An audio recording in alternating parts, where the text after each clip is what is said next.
Moving along in the news, I think it might be time for the Dragon Age discussion. I'm trying to save it for the very end. Oh yeah, funny enough, Ubisoft launched a full-blown NFT game this past week. Did you guys hear about this? Because no one else did, but it's called Champions Tactics. It's billed as a PvP tactical RPG game on PC. And it's both developed and published by Ubisoft. It involves collectible figurines. I'm reading from IGN. It involves collectible figurines of various warriors from the in-game fantasy world of Grimoria, which players assembled into squads of 3 and then battle in turn-based combat that looks oddly reminiscent of Darkest Dungeon of all things.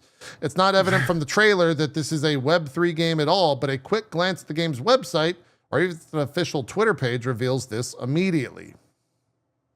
The Web3 comes into play as a method of collecting figurines to battle with. When you first start the game, you're given some temporary figurines to play with, but you'll eventually need to either purchase actual figurines, aka NFTs, from other players using either in-game gold or cryptocurrency, or craft your own using the Forge system, which also requires either in-game currency or crypto.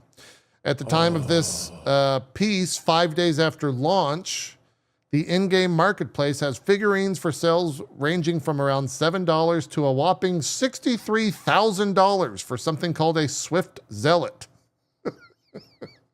That said, just because a figurine is listed for that much doesn't mean people are paying that much. The next highest listed champ currently runs around $25,000, and while a handful more cost thousands, the high-end stuff appears to mostly be capping around $335. Champions Tactics is a free download. But you still have to have a Ubisoft account and a supported blockchain wallet to actually play it. Wow. Yeah. Yeah, it sounds like Ubisoft showed up to the NFT orgy like after everyone was already done. Yeah, that's crazy. Hey, you guys still want to party? I brought NFTs. It was like, no, we're done with this. No, we're done. Yeah. Oh, one other limiting factor in playing Champions Tactics is its age rating. Ubisoft lists the game as adults only and restricts players who have not confirmed they are 18 or older from playing. Although that's probably just like an enter your birthday thing. Yeah. But that's oddly, while Ubisoft is using ESRB's rating category, Champions Tactics does not appear in the ESRB Online's database listing all games with ratings and why those ratings were issued.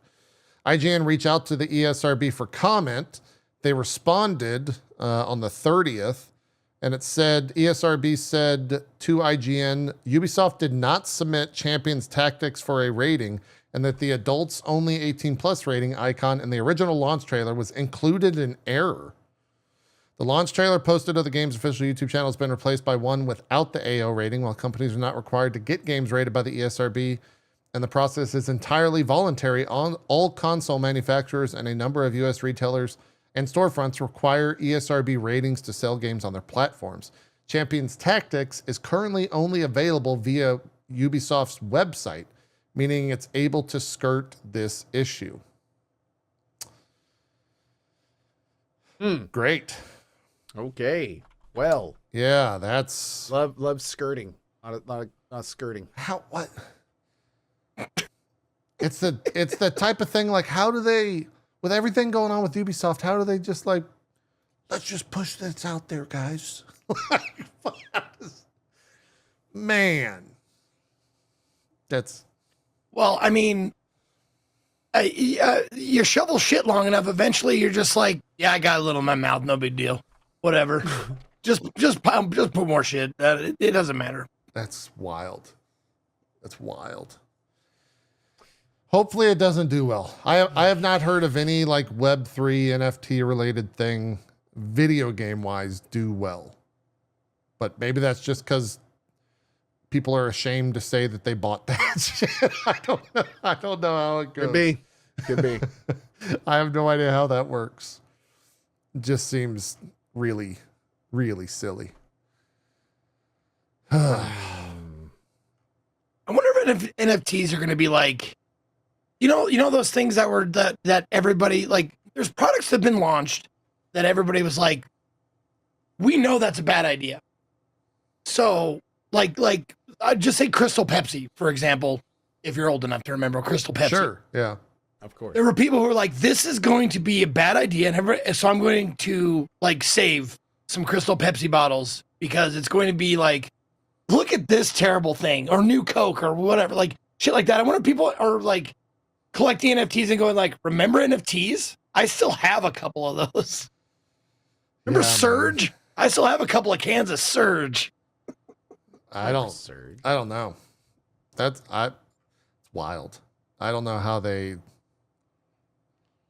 knowing how those companies work and the fact that people are actually monitoring sentiment around the company, how does that like get pushed from Ubisoft? Like, and how does the cost or the money generated outweigh the like sentiment hit, or like what the fuck? It's just crazy to me that that's something that they're gonna put out while every other thing coming out of Ubisoft is just a mess. And they've delayed Shadows now till February, and that's a fucking mess. And that thing's, I don't have any, I'm speechless on it. Boggles my mind. Absolutely does. I hope that game does not do well. That's actually one game I hope does not do well. I wish evil upon you. I am rooting for its demise. It's one of the only games I've ever thought. I curse you. I curse you. I Shame. really do curse you. Shame. Shame. Shame. It's just a fuck that game, I man. just imagine some dude at like an airport terminal playing the game, and JP's behind him, just shame, shame, Wild, man. shame. Absolutely wild.